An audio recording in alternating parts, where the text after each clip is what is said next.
Hello guys, and welcome back to another video. It's been a long time since I've posted, I think 3 weeks or so, which is not acceptable, but I am back here today with a new video to give you an update on where we are at the moment, what's been going on in the last few weeks or so, and also to gear up towards my first sort of training sort of vlog or series, whatever you want to call it, to the London Marathon, which is in just under 14 weeks time, which is not a long time. I feel as if the weeks are flying very quickly. So if you are returning, thank you for coming back, but if you are new here, just remember to, if you like this video, give it a thumbs up and also subscribe down below, and if you enjoy the content, drop a comment down below. I always reply back to all the comments that I receive.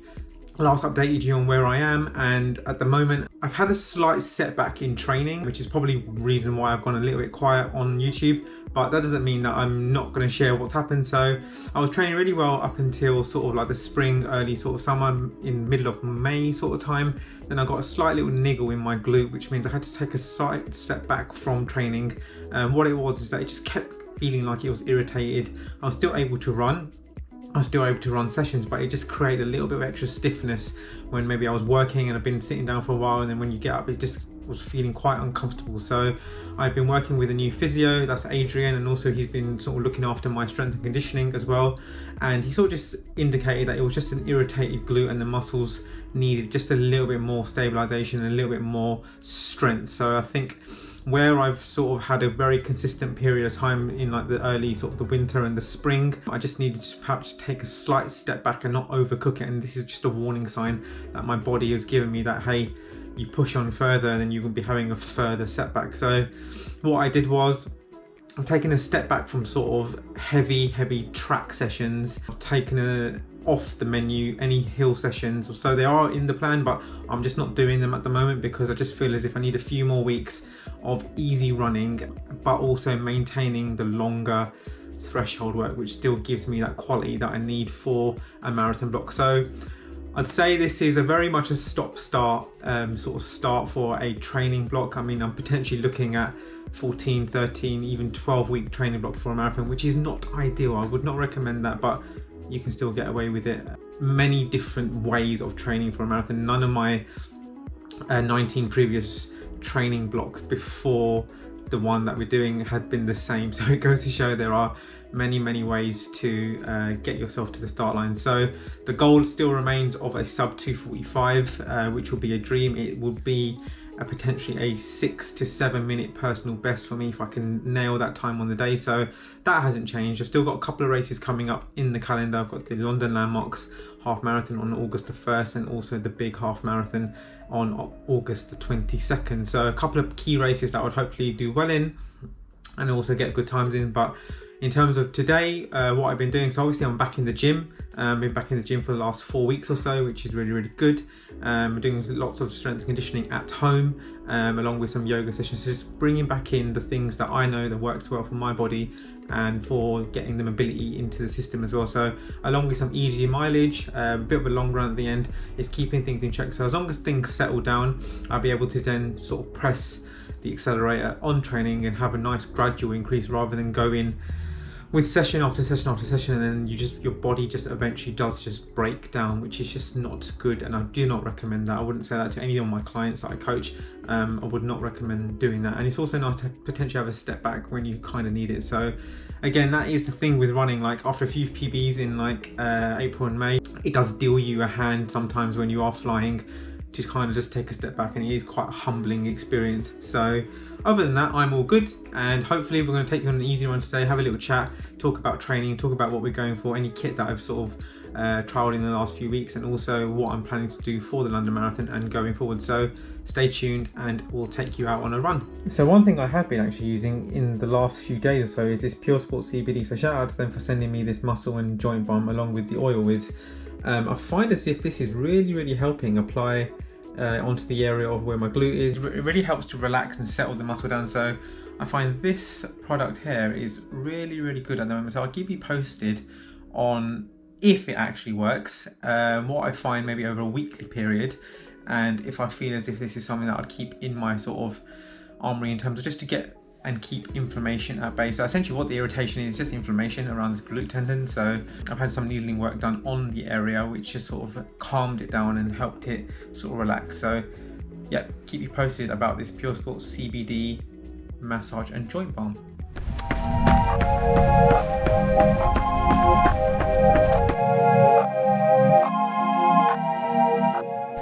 Just doing an easy hour today, and when I mean easy pace, I mean like super chilled for me. I mean, I'm running around 5:10 per kilometre, which is enough for me to sort of get a decent training effect out of an easy run, keep maintaining aerobic conditioning, and also keeps my heart rate at a very nice low intensity, around about 130-ish.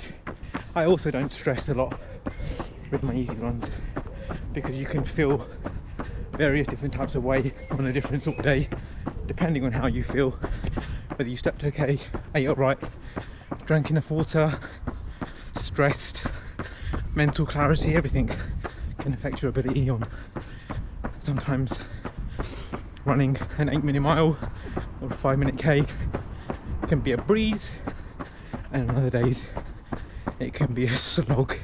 But no, going with the theme of keeping this week so easy, I'll attempt a session on Thursday which I'll bring the camera along, and then keeps my runs in check, manages the load on the glute, and also to give me a feeling on how it's actually sort of feeling post run as well. So that's the main thing about running a few days nice and easy, just taking the pressure off, just taking off any attachment to things that could flare up and niggle.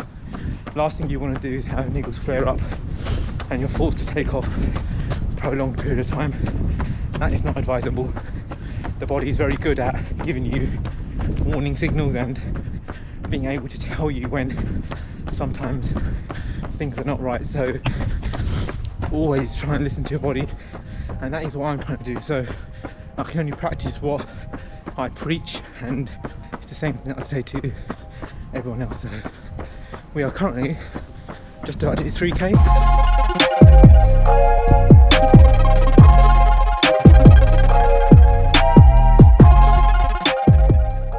Let me know in the comments how you feel about talking about injuries. If I'm honest, I think many years ago I felt extremely uncomfortable about talking about it, just to the point where I didn't want to show weakness. I didn't want to show that, hey look, I'm struggling, and hey, I'm not quite up to it, because that portrayal of how you may perceive yourself on social media, and this is before YouTube as well, so I think that has gone more than anything, because now it's the case of open and honest, because everyone isn't smashing it all the time, not at all. Behind a lot of these stories there are people struggling, and sometimes it's okay to admit you are. I mean, if there's anyone else out there with a glute tendon issue, reach out, let's connect, and I think we can maybe share some stories and maybe some treatment on how you may be overcoming your injury, and same with me. So I think being open, because you never know who's out there. And another thing during this period of time, last few weeks or so, is your mentality. And my mentality has been that because I feel as if I'm an experienced runner, I can potentially not panic. But it does happen, it does still happen, it's natural. So yes, as I was saying, mindset is key, and just trying to remain positive, because injuries come and go. Try not to let it get you down to the point where you fear running, or you fear as if you're not going to be back where you need to be. Yes, it takes a little bit of time to get back up to speed, but if you do it for the joy of running, then simply just being outside, even if it's for 20 minutes, is so nice. It's a miserable day, the rain's starting to fall, but you just love it, absolutely love it. And I think that's key, always having that enjoyment and that love for running, because the training is a bonus. I'm not a professional, and I do this because I love to test myself. I love to put myself in a position where to see what I'm capable of, and with the goal of sub 2:45, I think it's a real possibility.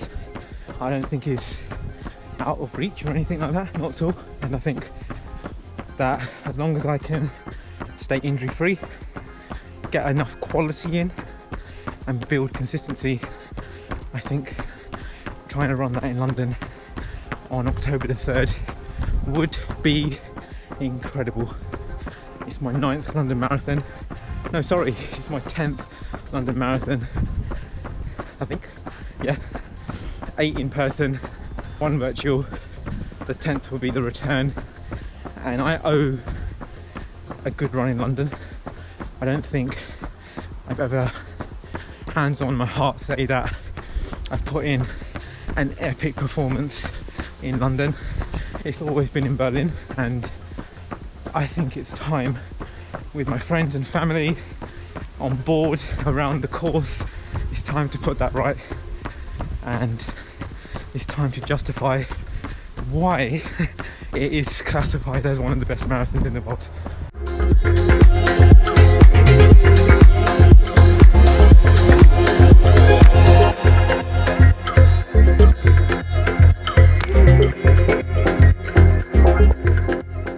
Absolutely hammering it down, but I think back in pacing days, Bex Gentry said to me once, your skin is waterproof, and she was not wrong. So embrace the elements and go out there and just nail whatever it is that you're doing and run with a smile on your face. I'm genuinely enjoying this run today. It feels so nice just to strip back a few weeks and for me to talk to you guys here on YouTube. Maybe I didn't feel like it a couple of weeks back because I didn't really know where I was or how this niggle was gonna take shape. Nowhere means I'm nowhere out of the woods, not at all, no. But as long as you do the right things, it should be okay.